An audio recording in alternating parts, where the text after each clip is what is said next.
பேசுறேன். இன்னைக்கு நான் உங்களோட ஷேர் பண்ண போறது பாசிப்பயிரில் முளைக்கட்டின பாசிப்பயிரில் அடை செய்ய போகிறோம். எப்படி செய்யறதுன்னு நம்ம பார்க்கலாம். முளைக்கட்டுறது எப்படின்னு சொல்லிட்டு தனியாகவே நான் ஒரு வீடியோ போட்டிருக்கேன். கண்டிப்பாக அது நீங்கள் செக் பண்ணி பாருங்கள். நான் இன்றைக்கி 1 கப் அளவுக்கு முளைக்கட்டின பாசிப்பயிறு எடுத்திருக்கேன். முளைக்கட்டி நம்ம செஞ்சு சாப்பிட்றது ரொம்ப ரொம்ப ஹெல்த் ரொம்ப அதிகம், ரொம்ப நல்லது, குளிர்ச்சியாக இருக்கும் உடம்பு. இதுக்கு ஒரே ஒரு பச்சை மிளகாய், அப்புறம் ஒரு சின்ன துண்டளவுக்கு இஞ்சி, இதெல்லாம் நான் சேர்த்துருக்கேன். இந்த அடை ஈவினிங் சாப்பிட்லாம், நல்லாயிருக்கும், டேஸ்ட்டாக இருக்கும். இதில் 1 டீஸ்பூன் அளவுக்கு சீரகம் சேர்த்துக்கோங்க. கொஞ்சமாக மஞ்சத்தூள் ஒரு 1/4 டீஸ்பூன் அளவுக்கு சேர்த்துக்கோங்க. அதாவது ரொம்ப அதிகமாக தண்ணி ஊற்றக்கூடாது, ஒரு கம்மியாக ஒரு மிதமாக தண்ணி லைட்டாக ஊற்றி கொரன்னு அரைச்சிக்கணும். அதனால் ரொம்ப கம்மியாக தான் தண்ணி ஊற்றணும். ரொம்ப தண்ணி ஊற்றி மாவாக்கிடக்கூடாது, ரொம்பவும் அரைக்கக்கூடாது, நல்லா இருக்காது. கொஞ்சமாக உப்பு சேர்த்துட்டு நம்ம பல்ஸ் மோடில் அரைச்சி எடுத்துகிட்டு வந்துடலாம். இந்த மாதிரி அரைச்சி எடுத்துகிட்டு வரணும். பயங்கரமாக நைஸாகவும் அரைக்கக்கூடாது, அரைச்சோன்னா நல்லா இருக்காது. இப்போது இதில் கொஞ்சம் ஒரு வெங்காயம் பெரிய வெங்காயம் கட் பண்ணி சேர்த்துருக்கேன். இந்த வெங்காயம் கேரட்லாம் நமக்கு பிடிச்ச மாதிரி அளவில் சேர்த்துக்கலாம். பச்சை மிளகாய் 1, மிளகு 1 டீஸ்பூன் அளவுக்கு இடித்தது நான் சேர்த்துருக்கேன். இதோட கொஞ்சமாக கருவேப்பிலை சேர்த்துருக்கேன். இந்த வெங்காயம் கேரட் இதெல்லாம் நமக்கு எந்த அளவுக்கு பிடிக்குமோ அந்த அளவுக்கு அளவில் சேர்த்துக்கலாம். இல்லை எனக்கு காய்கறி வேணாம் அப்படின்னா வெங்காயம் மட்டுமே சேர்த்துக்கலாம்.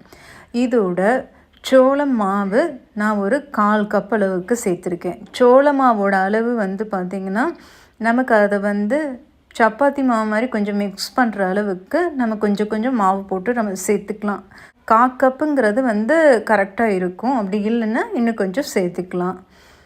இதோட கடைசியாக நான் கொஞ்சமாக நம்ம ஓமம் சேர்த்துக்கலாம். ஓமம் அந்த ஃப்ளேவர் பார்த்திங்கன்னா ரொம்ப நல்லாயிருக்கும். ஸோ அதை இந்த மாதிரி கையில் இந்த மாதிரி தேய்ச்சிட்டு போடணும். ரொம்ப ரொம்ப டேஸ்ட்டாக வாசனையாக இருக்கும். இது எல்லாமே நல்லா மிக்ஸ் பண்ணி விட்டுடலாம்.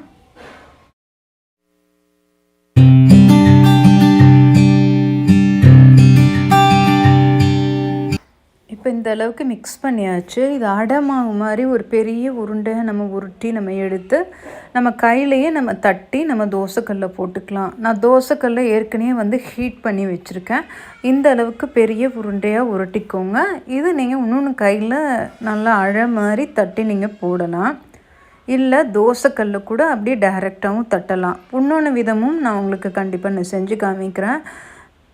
புதுசாக செய்கிறவங்களுக்கு அடை செய்கிறவங்களுக்கு கண்டிப்பாக டைரெக்டாக தோசைக்கல்ல தட்டுறதுக்கு கொஞ்சம் சிரமமாக இருக்கும்.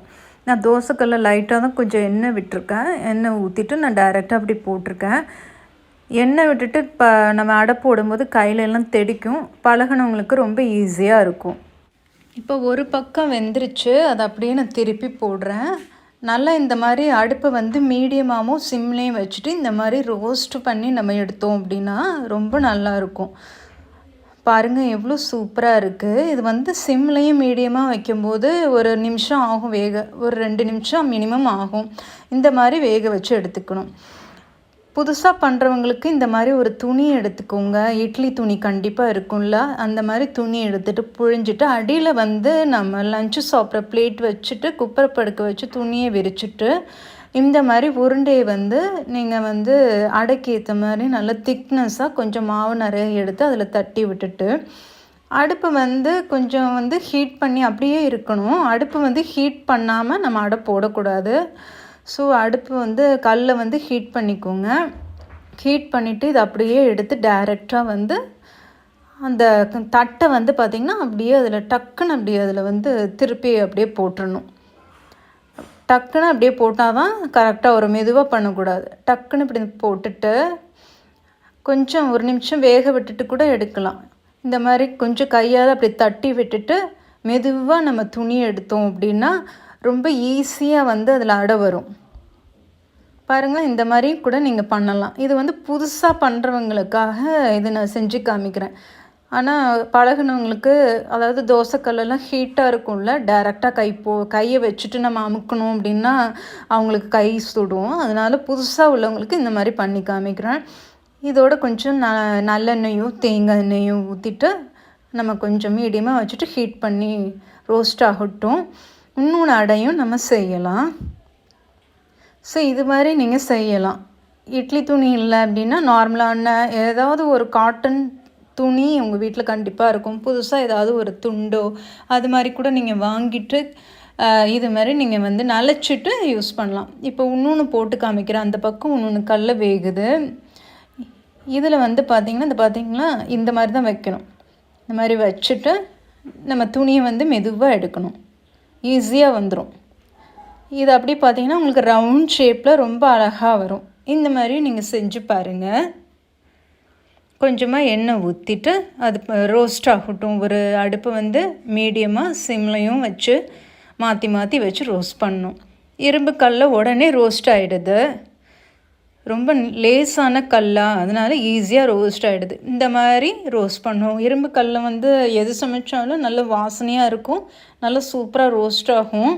அதனால் கல்லை வந்து ஹீட் பண்ணிவிட்டு மீடியமாகவும் சிம்லையும் வச்சு நம்ம பண்ணணும், இல்லைன்னா கருகிடும். ஸோ பாருங்கள், இந்த மாதிரி ரோஸ்ட் பண்ணி எடுக்கணும். ரொம்ப டேஸ்ட்டாக இருக்கும் வடை.